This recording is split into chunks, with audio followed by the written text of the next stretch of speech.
Halo, assalamualaikum warahmatullahi wabarakatuh. Selamat pagi, selamat sejahtera bagi kita semua.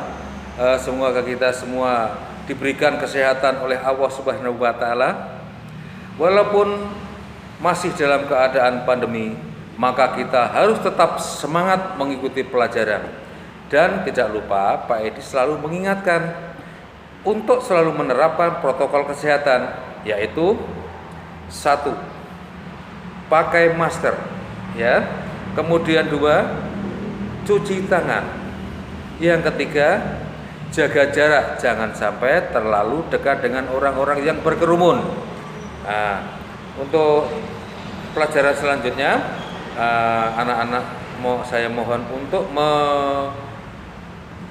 memperhatikan video di bawah ini. Ayo mengamati garis. Meli menggambar kumpulan titik-titik dengan jarak antar kedua titiknya sangat jauh. Seperti gambar di nomor 1 ya. Titik-titiknya jaraknya sangat jauh. Ia menggambar lagi dengan titik-titik yang sama, namun jaraknya tidak terlalu jauh. Seperti gambar di nomor 2. Demikian dengan gambar ketiga. Jarak antar titiknya semakin dekat. Nih, perhatikan yang nomor 3 ini. Jarak titiknya semakin dekat. Ternyata ketika tidak ada lagi jarak antar titiknya akan membentuk garis. Nih, kalau jaraknya semakin dekat sampai akhirnya tiap titiknya berhubungan atau bersentuhan, akhirnya membentuk sebuah garis. Dapatkah kalian menyimpulkan pengertian garis? Menurut Meli, garis adalah kumpulan titik-titik yang sangat banyak. Jika titik-titik tersebut berkumpul secara teratur dan berkesinambungan, akan membentuk garis lurus. Beberapa contoh garis lurus dalam kehidupan sehari-hari adalah rel kereta api dan sisi buku. Berikut ada beberapa pengertian. Yang pertama yaitu ruas garis atau segmen garis. Adalah garis yang dibatasi dua titik di kedua ujungnya. Misalkan seperti ini. Ada garis A dan B. Maka panjangnya ya cuma dari sini sampai sini, dari A sampai B saja, ada batasnya, ya. Misalkan kayak seperti penggaris. Nah, penggaris kan dari sisi kiri sampai kanan. Nah, itu namanya ruas garis. Jadi ada batasnya. Penulisannya ruas garis AB yaitu ditulis saja ruas garis AB atau AB kemudian atasnya ada stripnya. Seperti itu ya. Itu ruas garis. Yang kedua, sinar garis. Sinar garis adalah ruas garis yang salah satu ujungnya dapat diperpanjang tanpa batas. Nah, perhatikan gambarnya di sini. Ini ada A sampai B. A-nya ini batasnya dari A sini. Kemudian diperpanjang terus, ini anak panah. Anak panah ini artinya panjang seterusnya, tidak ada batasnya, ya. Contohnya itu misalkan sinar pada baterai. Misalkan baterai dimulai sinarnya dari titik A, kemudian ketika dinyalakan baterainya, maka senternya itu akan panjang sekali cahayanya, tidak ada batasnya. Itulah contoh sinar garis. Penulisannya sinar garis AB atau AB, kemudian atasnya ada strip seperti ini. Kemudian ada garis lurus. Garis lurus adalah ruas garis yang kedua ujungnya dapat diperpanjang tanpa batas. Jadi ke kiri, terus ke kanan, terus. Nah, ini ada panahnya, artinya tidak ada batasnya. Contohnya seperti ini tadi, rel kereta api. Panjang terus ya, tanpa ada batasnya. Bisa ditulis garis lurus AB atau AB kemudian atasnya ada panah ke kiri dan ke kanan. Yang terakhir, ada yang namanya garis horizontal, adalah garis yang mendatar atau yang tidur. Bentuknya seperti ini. Yang tidur ini namanya garis horizontal. Kemudian garis vertikal adalah garis yang tegak atau berdiri. Gitu ya. Kalau yang horizontal itu yang tidur, kemudian yang vertikal itu berdiri. Sekarang hubungan antar garis yang pertama yaitu tentang kesejajaran atau sejajar. Ini ada sebuah gambar rel kereta api ya. Ini ada bantalannya kayu, kemudian relnya ini yang berwarna abu-abu. Anggaplah gambar di atas sebagai rel kereta api. Sebuah rel kereta api terlihat seperti garis lurus. Pada lintasan kereta api tersebut terdapat dua garis lurus yang saling berdampingan. Yang ini, atas sama bawah, garis lurus ya. Apakah lintasan kereta api tersebut selalu berjarak sama? Jaraknya ini, atas sama bawah, jaraknya sama enggak nih? Bagaimana jika lintasan kereta api tersebut tidak berjarak sama? Misalkan yang atas jaraknya segini, atas sama bawah, sebelah yang kiri ya, kemudian yang kanan misalkan jaraknya hanya sampai sini setengah. Nanti apa yang terjadi?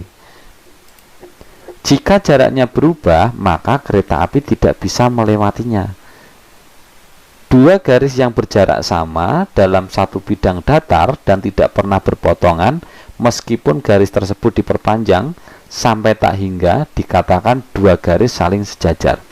Jadi rel kereta api ini jaraknya selalu sama, walaupun panjang diperpanjang terus, antara rel yang atas dan yang bawah itu tidak akan bertemu atau berpotongan. Nah, itulah yang dinamakan dengan dua garis saling sejajar. Seperti itu ya, seperti rel kereta api. Nah, notasi untuk dua garis saling sejajar adalah seperti ini penulisannya ya, strip 2. Misalkan ini ada garis lurus K dan garis L.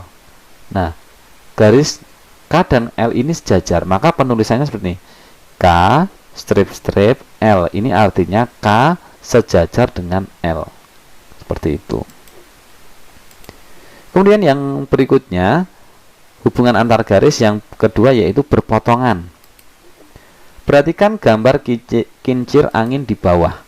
Tampak dua garis yang membentuk kincir angin dan saling memotong pada porosnya. Ini garisnya ini sama ini yang miring-miring ya, warna hitam ini ya, dan berpotongan pada porosnya atau titik temunya ini ya. Apakah hubungan antar kedua garis tersebut? Namanya apa? Terlihat dua garis yang membentuk kincir angin dalam dan saling memotong pada porosnya. Dua garis dalam satu bidang datar dan berpotongan di salah satu titik, dikatakan dua garis saling berpotongan ya, saling berpotongan atau saling tabrakan di sini. Sedangkan dua garis yang saling berpotongan dan membentuk sudut 90 derajat dikatakan dua garis saling tegak lurus atau berpotongan tegak lurus. Ini perhatikan, notasi untuk dua garis saling berpotongan tegak lurus adalah seperti ini. Nih, vertikal dan horizontal ya, tegak lurus membentuk sudut 90 derajat. Kalau ini sudut M dan N, garis M dan N berpotongan di titik O ya. Garis berpotongan M memotong N di titik O. Nah, ini.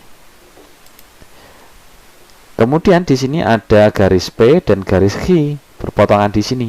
Nah, kebetulan ini membentuk sudut 90 derajat atau siku-siku. 90 derajat itu contohnya seperti huruf L ya. Garis berpotongan tegak lurus P berpotongan Q ya, atau P tegak lurus Q. Ini simbolnya tegak lurus, bacanya seperti itu ya. Berikutnya hubungan antara garis berikutnya yaitu berhimpit. Perhatikan gambar jam dinding di bawah. Jam tersebut menunjukkan pukul 12.00. Kedua jarum jam menunjuk angka yang sama. Jika jarum jam tersebut merupakan dua buah garis, apakah hubungan kedua garis tersebut? Nah, perhatikan di sini. Jamnya menunjukkan pukul 12.00. Jarum yang panjang yang menunjukkan menit itu menunjuk di angka 12. Dan jarum pendek yang menunjukkan jam juga menunjuk angka 12. Garisnya ada dua, yang panjang dan yang pendek.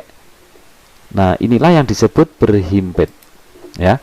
Ketika jam menunjukkan pukul 12, kalian akan melihat dua jarum jam saling menunjuk angka yang sama, yaitu angka 12. Dua garis yang terletak pada satu garis lurus sehingga hanya terlihat sebagai satu garis dikatakan dua garis saling berhimpit. Nah, ini ada dua garis ya, jarum panjang dan jarum pendek, tetapi terlihat seperti satu garis. Inilah yang disebut berhimpit. Nah, ini garis berhimpit, C berhimpit dengan D ya, seperti ini. Ibaratnya tumpuk Jadi di satu tempat.